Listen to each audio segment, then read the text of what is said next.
Namaste. How are you today? Good.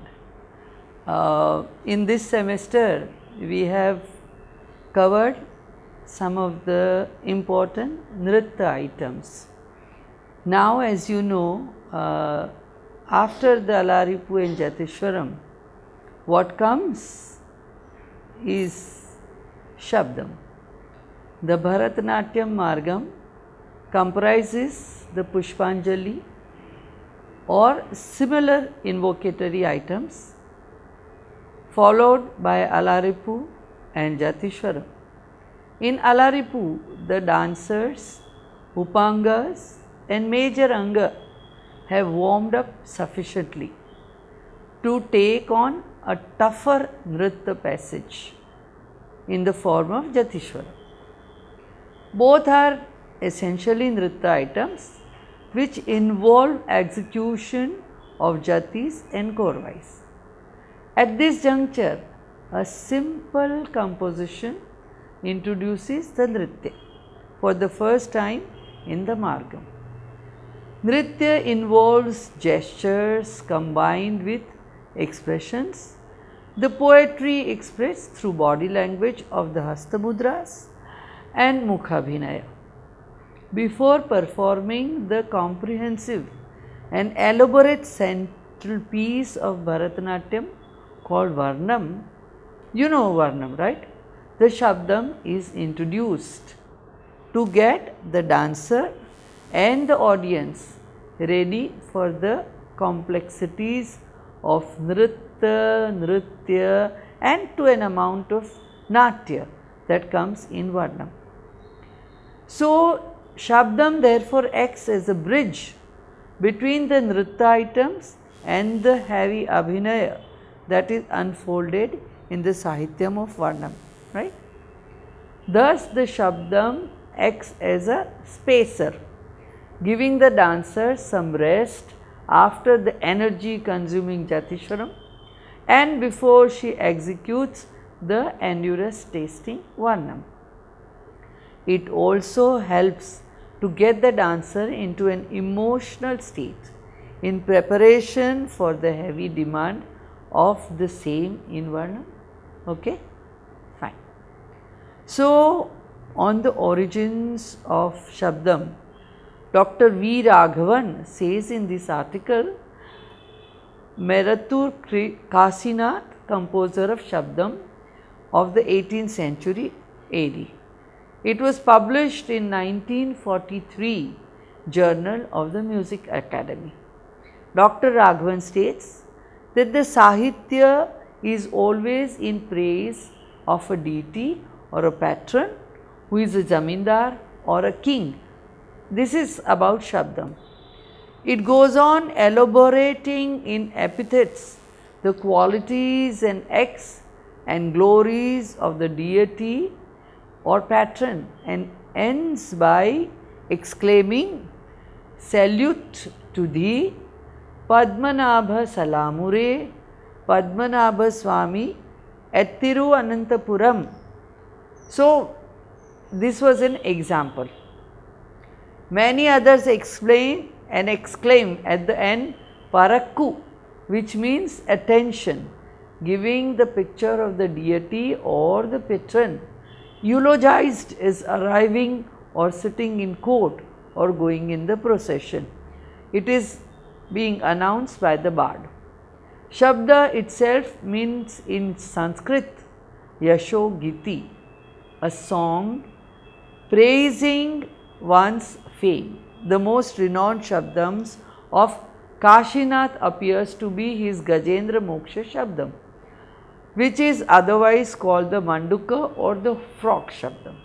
In the Tiruvarur manuscript, the Shabda contains a long sequence of rhythmic syllables in which the poet tries to capture the sound effects of the frogs croaking in the lotus pond where the Gajendra gets caught. This is extensively used now in Kuchipudi. Manduka Shabdam is a very popular item in Kuchipudi. In his opening paper titled Bharatanatyam, presented in the dance seminar held by the Sangeet Natak Academy in 1958.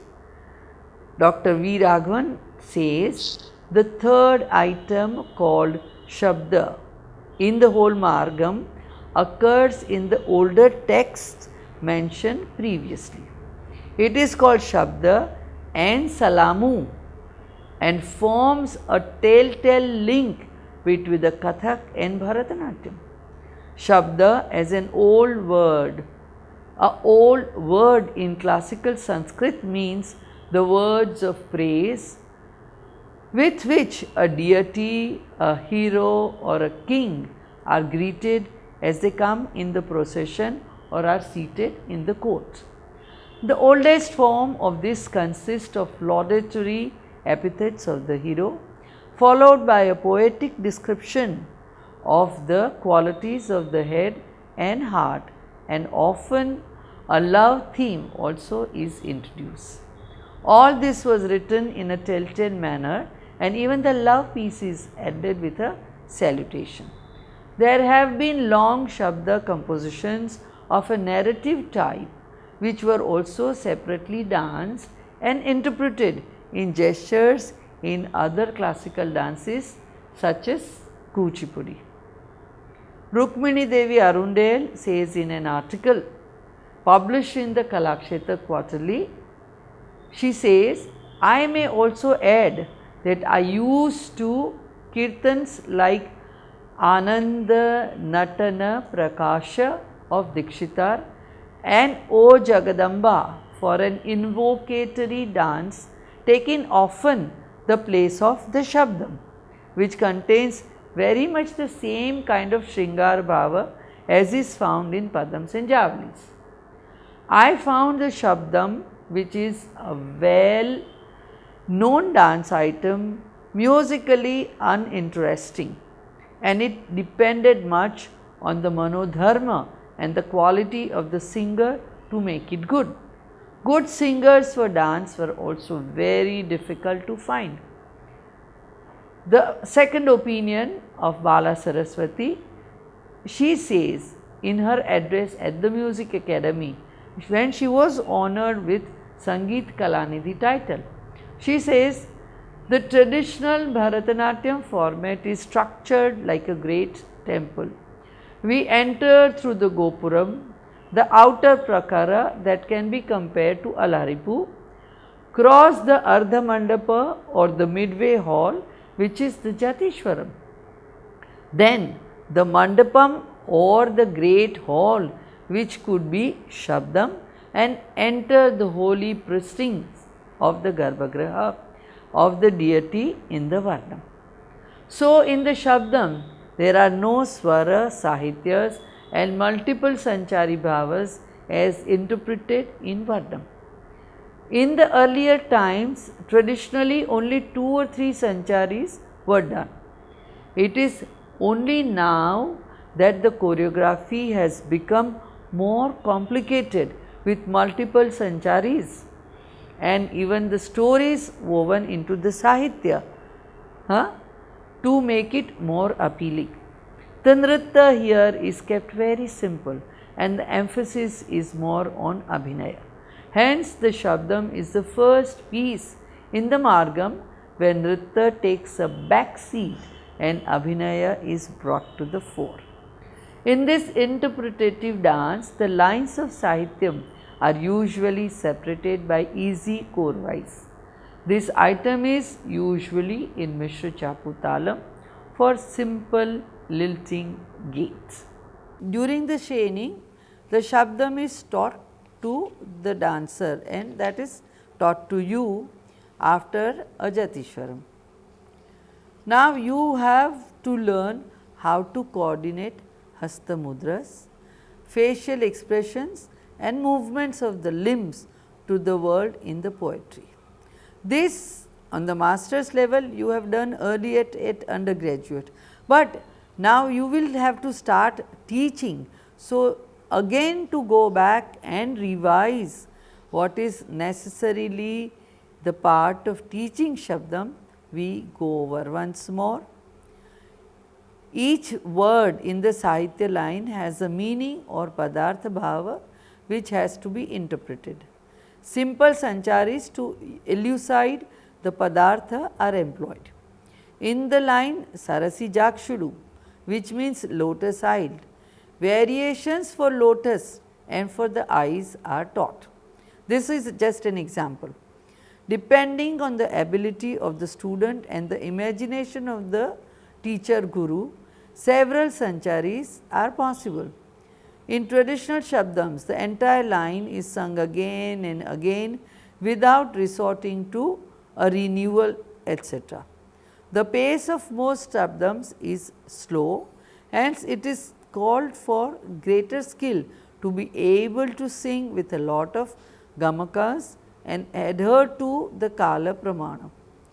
The lyrics are interspersed with sholakatus that are sung in the raga of the Shabdam. The most common are Tajhana Jhana Jhana, Tadhimi Dhimi Dhimi, Tadhunu Dhunu Dhunu, Takita Takanaka. Thus, they are different unlike jatis recited in the Jatishwaram or Vardam. This makes the Shabdam stand out and easily recognizable. Another distinguishing feature is that it has one consonant or vowel per akshara of the tala. So, Takita Takadimi nature 3 plus 4 of the song is evident from start to finish.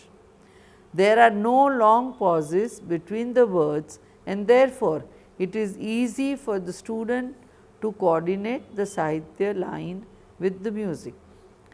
This is an asymmetrical talam. So, there the students get used to a symmetric tal early in the training. Asymmetric means 3 and 4 or a chaputal. Earlier to the Tanjore quartet, padams and shabdams were in all types of talas and ragas. It was the Tanjore quartet that set the trend for shabdam in Kambodi raga and Mishra Chapu talam. Kambodi was probably chosen because it is a rakti raga with infinite possibilities for improvisation. It could also be that being a desi rag, it had its roots in folk music which was easily understood by people. Later, Rag Malika Shabdams came into vogue. However, in all of them, Kambodi remains the first rag. Hence, all Shabdams sound familiar at the beginning and are therefore very easily identifiable as such. The form and content over the years have undergone quite some transformations. The jatis for the Sholokatus are, however, very simple and very basic, helping the dancer conserve her energy for the very challenging Varnam to follow. In the Padartha Bhava of the first line of the Shabdam, the gist of the Sahitya is conveyed. Thereafter, more details are incorporated, including more ideas serving as a description of the Sahitya line. Thus, the concept of Sanchari is introduced. Traditionally, the first Padartha Bhava is kept basic and is executed once to the right, repeated on the left and done once more at the center. Once the Sancharis are done, in some Shabdam, Tattamettu to Sahitya is also performed. After the variations are done, the phrase Tai Ta Ta Tam appears at the end of every Sahitya line, leading to the small jati. The dancer strikes her feet to Mishra Chapu Talam and prepares for the simple jati that follows. Thus, the Shabdam has 4 lines or more interspersed with the jatis. Shabdams are usually in Tamil or Telugu. The Telugu Shabdams are dedicated to Lord Krishna, while most Tamil Shabdams are in praise of Lord Murugan or Nataraj. The Gurus of Rajarajeshwari Bharatanatyam Mandir have composed a Shabdam Dayaradhan in praise of Lord Rama in Tamil, and in Gujarati late Srimati Anjali made, choreographed and wrote a Shabdam beautifully Kanudo Kamangarore O Beniyato. The old traditional sabdams handed down from the gurus to the Shishya are either composed by the Tanjore quartet or old gurus. The ones composed by the Tanjore quartet are most popular. Sarasi Jakshulu in Rag Maliga, composed by them, describes the pranks of Krishna with the gopis questioning him about the appropriateness of his actions. After the Padartha Bhava, the gist of the episodes of Krishna hiding the clothes of the gopis and watching from atop the tree is enacted. Similarly, in the following line that gets Uttimi Danu, the story of how the gopi milks the cow, hides the milk in an uruli high up, how Krishna tries to reach it and finally pierces the pot, drinking it all up is described. These descriptions make it more interesting to view. Gokulam Buddhi is also in praise of Lord Krishna and is composed by Tanjore quartet.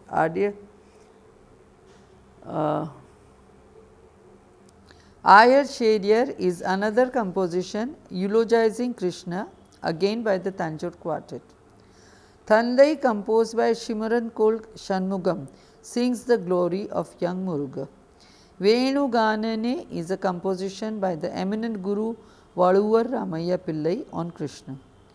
Tillai Ambalam, a shabdam by Tanjavur Arunachan Pillai, describes Lord Nataraja's dance in Tillai and the longings of the Naika for union with him. In addition to these traditional shabdams, present day composers have also made delightful new shabdams adhering to the guidelines provided by the earlier composers. Shabdam thus form a simple but beautiful line between the Jatishwaram and the Varnam in the Bharatanatyam Margam. So, now you understand that we have gone through the different opinions of people for what is Shabdam and how it is structured and what is its status in the Bharatanatyam item. So, in conclusion, we can say that Shabdam is a Bharatanatyam item in which the expressions or Abhinaya are introduced for the first time in the repertoire. But needless to say, the emphasis being on Abhinaya, Shabdam is not a Nritya piece. Needless to say, the emphasis being on Abhinaya, Shabdam is a Nritya piece. The song or the Sahityam is usually separated into stanzas, and between each stanza you will have a simple korvai, that is Nitya steps. These are Pallavi and Anupallavi. Each stanza can contain a different story or all of them put together in one single story. But essentially the whole item is about one person and one theme. This item is usually set to Mishra Chapu Tala of 7 matras, Takkita, Takkadimmi and Ragamaliga, different ragas or tunes for different stanzas. But normally it has Kambodi in the beginning, then it can have Simhendra Madhyam, Mohanam and such ragas. The movements here are leisurely. In the Shabdam, emotions are withheld at the beginning. Thereafter, when the dancer has clarified herself, they are released in a measured and disciplined manner. Shabdams are also referred as Yashogitams. They have also inherited an Islamic influence of repeating the Salamu or Namostute is at the end and Salamu with this influence also is at the end. Both are paying respects to the Almighty or the King at the end of the line, at the end of the whole item. This pleased the patrons and also of course the gods. Initially the Shabdams were composed and rendered in one rag, but now it is a common practice to use one rag or tune for each stanza and present the composition in Ragmalika as we said earlier. I can give you example of some of the well known shabdams that you will come across again and again, like Aya Sheriyar, Adum Mayildane, Vayu Maidane, Azishanti De, Ramar, Sarasi Jakshulu, Devi Taye, Shivan and such. It is also very common now to avoid the shabdam and add some other items instead of that, because with the trend of solo dancing, the whole margam needed to be put in maybe 1 hour format or less time.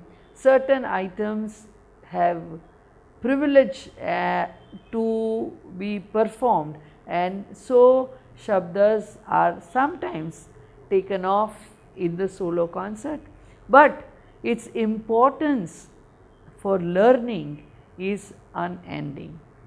Okay? As I said earlier also, in the present times, many dancers and performing artists do away with shabdam and concentrate on the varnam. Among the various reasons for this, the main perhaps seems to be time constraints for the solo full length performances. So, now we shall go to shabdam. Thank you.